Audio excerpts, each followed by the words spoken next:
Hello friends, அஸ்ஸலாமு அலைக்கும். என்னுடைய கிச்சனை எப்படி க்ளீன் பண்ணுவீங்கன்ட்டு ஒரு 2-3 பேர் கேட்டதுனால அவங்களுக்காக இந்த வீடியோ ஷேர் பண்ணுறேன்.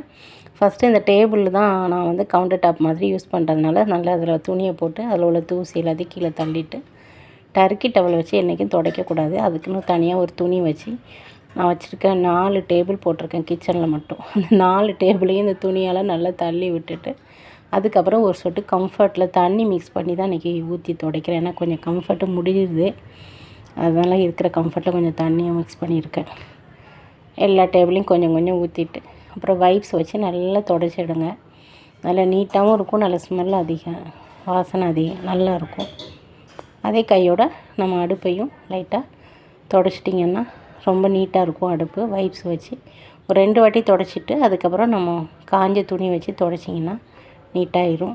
பக்கத்தில் மிக்ஸி இருக்கிறதுனால நான் அதையும் சேர்த்து அப்படியே ஈர துணி வச்சு லைட்டாக துடைச்சிட்டு அதுக்கப்புறம் காஞ்ச துணி வச்சு நீட்டாக துடைச்சி வச்சுருவேன். இப்படி தான் என்னுடைய கிச்சனை வந்து நான் டெய்லி துடைச்சி நீட்டாக வச்சுருப்பேன். அப்புறம் சிங்க் ஏரியா கிட்டே வந்தீங்கன்னா அதையும் நல்லா சுற்றி வர கம்ஃபர்ட் ஊற்றி அந்த சிங்க்லையும் நல்லா கழுவிட்டிங்கன்னா அந்த பேட் ஸ்மெல்லு, முட்டை கவுச்சி, மீன் கருவாடை அந்த மாதிரி எந்த கவுச்சி வாடையும் நம்மளுக்கு வராது. அதே மாதிரி நம்ம ஸ்க்ரப்பு, பாத்திரம் கழுவுற ஸ்க்ரப்பையும் நம்ம என்ன செய்யணும், தண்ணியில் நல்லா அலசிட்டு வடிகட்டுற மாதிரி சோப் கேஸ் மாதிரி உள்ள ஒரு பாக்ஸில் நம்ம நைட்டு ஃபுல்லாக வச்சுட்டிங்கன்னா அந்த தண்ணி வந்து எப்போதுமே நீங்கள் பாத்திரம் கழுவிட்டு இந்த மாதிரி வச்சு பழகுனீங்கன்னா ஸ்க்ரப்பு வந்து நல்ல ஸ்மெல்லு நல்லாயிருக்கும். அதுக்கப்புறம் எனக்கு கடுக்கா பொடி நைட்டு போட்டு குடிக்க போகிறேன். இதுதான் என்னுடைய நைட்டு ரொட்டீன். இப்படி தான் இருக்கும். கொஞ்சம் சோம்பேறி படாமல் டக்குன்னு வேலையை முடிச்சிட்டோம்னா காலையில் எந்திரிக்கும் போது நம்முடைய கிச்சன் பார்க்குறதுக்கு நீட்டாக இருக்கும். பிடிச்சிருந்தால் லைக்